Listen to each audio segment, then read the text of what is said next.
Kembali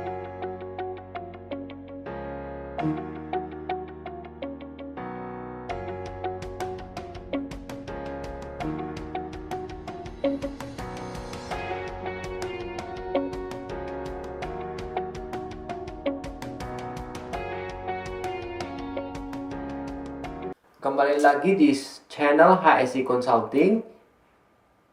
Kami membahas mengenai pajak-pajak untuk Anda. Kali ini kami membahas mengenai aset kripto, sebuah aset atau sebuah permainan perdagangan atau investasi yang menjadi alternatif bagi dunia anak muda dan merupakan suatu perdagangan yang sudah dikeluarkan peraturannya oleh Kementerian Keuangan. Simak bagaimana PMK 68 yang baru dirilis dan berlaku sejak 1 Mei memberikan penggambaran kepada Anda yang sudah berinvestasi atau ingin berinvestasi di dalam aset kripto. Baiklah, aset kripto selama ini merupakan aset yang sangat spekulatif. Banyak yang masih ragu-ragu bahwa aset ini aset yang tidak ada dasar fundamentalnya. Aset ini juga merupakan aset yang sering digunakan oleh pedagang gelap, orang-orang yang melakukan kriminal untuk berinvestasi dan menyembunyikan hartanya. Tetapi tidak bisa dipungkiri bahwa masyarakat banyak sekali yang sudah berinvestasi di aset kripto.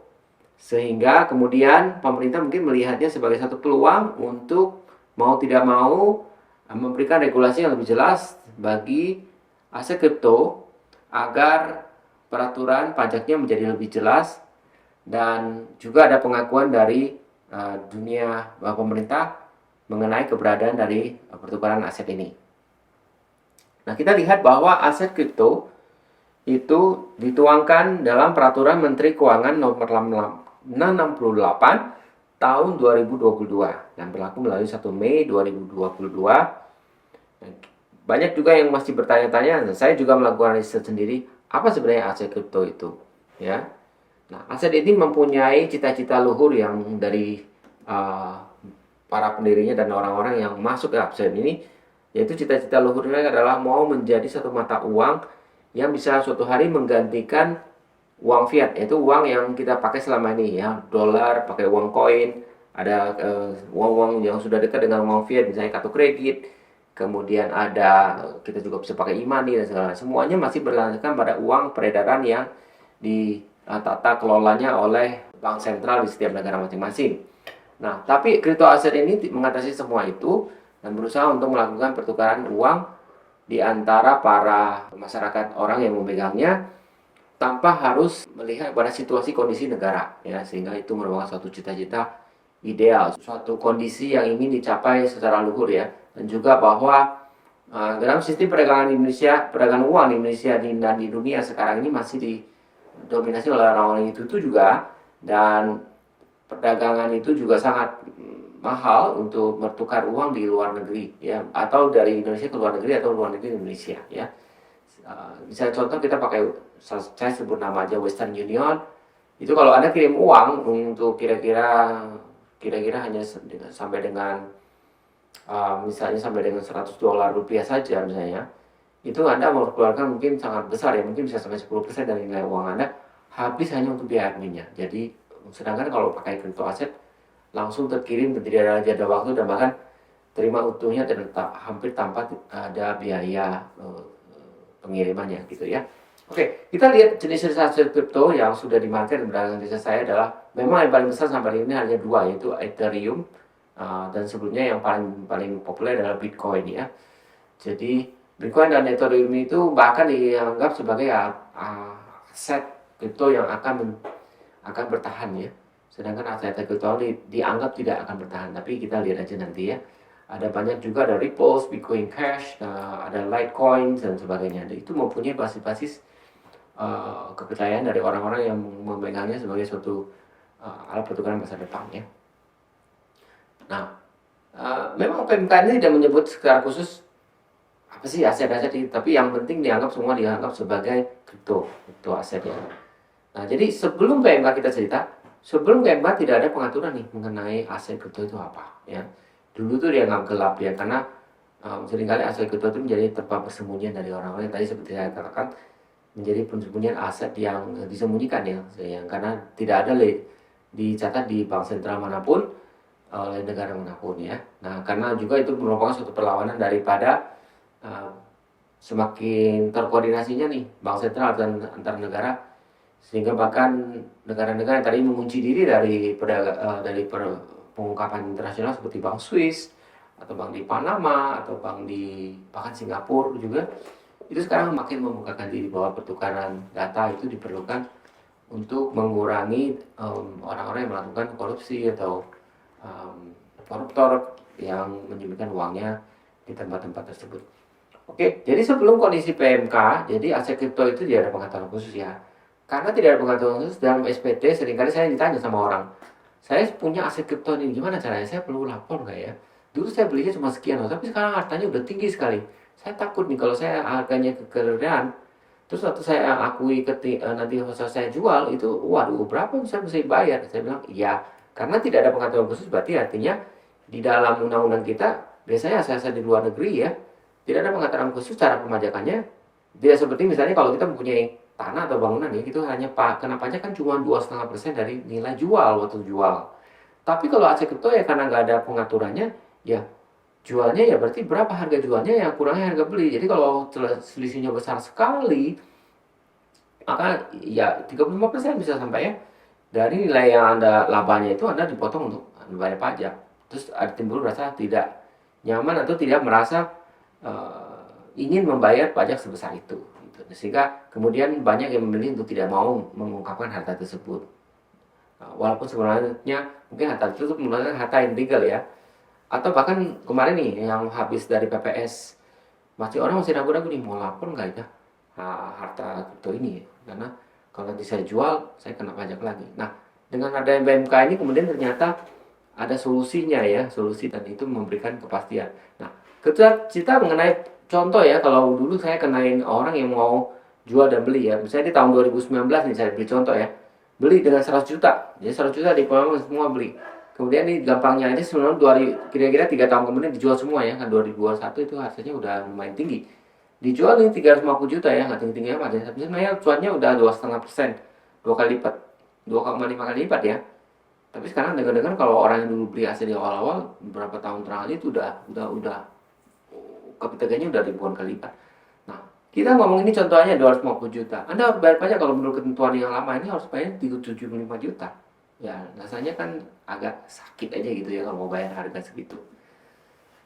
Kemudian kita lihat dalam contoh perdagangan aset kripto, kalau di dalam kasus itu gimana? Tadi untung kan? Untung 250 juta harus bayar 75 juta. Jadi sisa yang bisa dikantongin hanya sisanya yaitu kira-kira 100 juta lebih. Tapi kalau rugi gimana nih? Nah, itu tuh yang gak enaknya. Kalau rugi itu berarti artinya rugi itu tidak boleh menjadi pengurang pajak ya. Karena misalnya dianggap rugi itu terjadi di luar negeri ya. Karena di Indonesia kan tidak diakui aset kripto itu.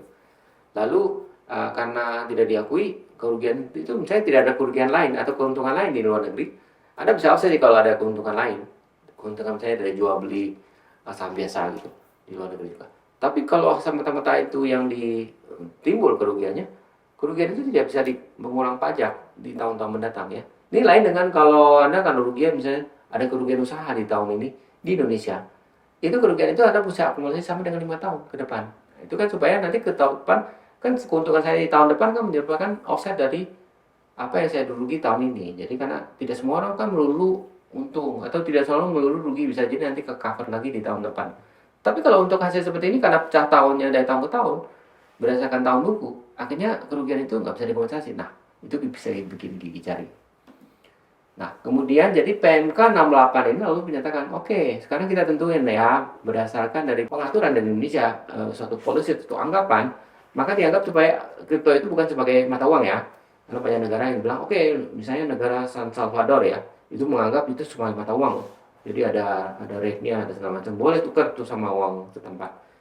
Tapi di Indonesia, kita menganggap itu bukan sebagai mata uang, tidak bisa ditukarkan dengan rupiah.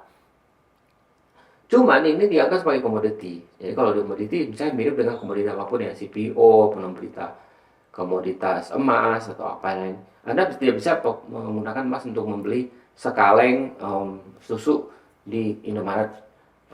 Ini juga begitu, jadi Anda harus pergi dulu ke toko yang mau menjualkan emasnya, membeli emasnya dari Anda, kemudian jadi rupiah baru bisa dipakai untuk membeli satu kaleng susu tersebut. Nah sekarang aset karena dianggap komoditas dan bukan mata uang, ini kemudian diatur, memang sebelumnya juga udah diatur di Bapepti, yaitu Badan Pengawasan atau apa ya? Pengawasan Komoditas Indonesia ya. Nah, ini dari kripto menurut peraturannya adalah ya sebagai komoditas tidak berwujud ya. Kedua, merupakan aset digital ya, aset digital, jadi tidak ada aset yang fisiknya. Kemudian menggunakan kriptografi ya, kriptografi yaitu cara untuk mengenkripsi sehingga aman dari hacker. Kemudian menggunakan jalankan peer to peer dan buku besar distribusi ya. Memang ini ciri khusus dari aset yang ada di blockchain ya. Nah ini blockchain kita bahas lebih lanjut lagi ya, itu sesuatu yang berbeda lagi, itu hanya infrastruktur ya di dalam bagaimana kita mencetak suatu koin yang berdasarkan blockchain. Nah untuk pengaturan penciptaan unit baru, memverifikasi transaksi dan mengamankan transaksi tanpa campur tangan pihak lain ya. Nah ini sebenarnya begitu, cuman dalam kenyataannya bisa nggak jual peer to peer ya, kadang-kadang nggak ketemu orang yang bisa beli aset saat kita jual, akhirnya kita juga perlu yang namanya pedagang itu exchanger ya, nanti saya terangin ya. Nah berdasarkan peraturan yang baru maka ditentukan bahwa sebenarnya karena itu aset bukan mata uang, bukan juga produk investasi dalam bentuk uang. Kalau misalnya kalau saham ya, saham di BEJ itu nggak ada PPN-nya, tapi ternyata di sini dianggap karena sebagai aset ya udah ada PPN. Nah PPN itu sebenarnya PPN-nya udah murah sih, yaitu 0,11 dan 0,22. 0,11 dikenakan kalau ini Anda membelinya dari perusahaan yang berlisensi dari Bapepti. Nah, berdagang FTT itu dianggap sebagai pedagang fisik aset kripto. Kelihatannya kok nampak pedagang fisik ya, saya juga nggak tahu istilahnya kenapa istilahnya pedagang fisik. Padahal sebenarnya aset kripto itu kan nggak ada fisiknya ya. Padahal itu juga aset digital. Tapi ini yang maksudnya secara loosely kalau saya translate adalah exchanger ya, dalam istilah teman-teman yang di sini yang sudah jago main kripto, exchanger. Nah, exchanger itu saya dengar beberapa exchanger itu juga berdasarkan kepada market yang ada di luar negeri, yaitu yang seperti Binance ya, Binance itu exchanger paling besar di dunia. Nah kalau exchanger itu atau mereka sebagai platformnya aja atau sebagai marketplace-nya aja berlisensi, itu pokoknya selama mereka ada lisensinya ya di Bapepti itu PPN yang dikenakan oleh berlisensi itu hanya 0,11. Nah itu sekaligus mengencourage orang untuk membeli barang melalui exchanger yang Indonesia ya, yang mungkin lebih terregulasi dan pengawasan oleh pemerintah dan rule of game-nya mungkin lebih jelas gitu. Sedangkan exchange-nya yang di luar negeri yang nggak jelas dan mungkin takutnya menyebabkan investasi bodong atau investasi yang nanti ada bisa collapse, itu tetap bisa. Nah ini uniknya, jadi tetap Anda merasa di luar negeri ada exchange yang Anda mau beli dari luar negeri, Anda tetap bisa. Dan kenanya PPN-nya sedikit lebih tinggi, yaitu 2 kali lipat lebih tinggi, yaitu 0,22, tapi masih kecil juga. Kali nilai BKP atau JK. Nah, kok ada BKP dan JKP? Nah, kita lihat ya.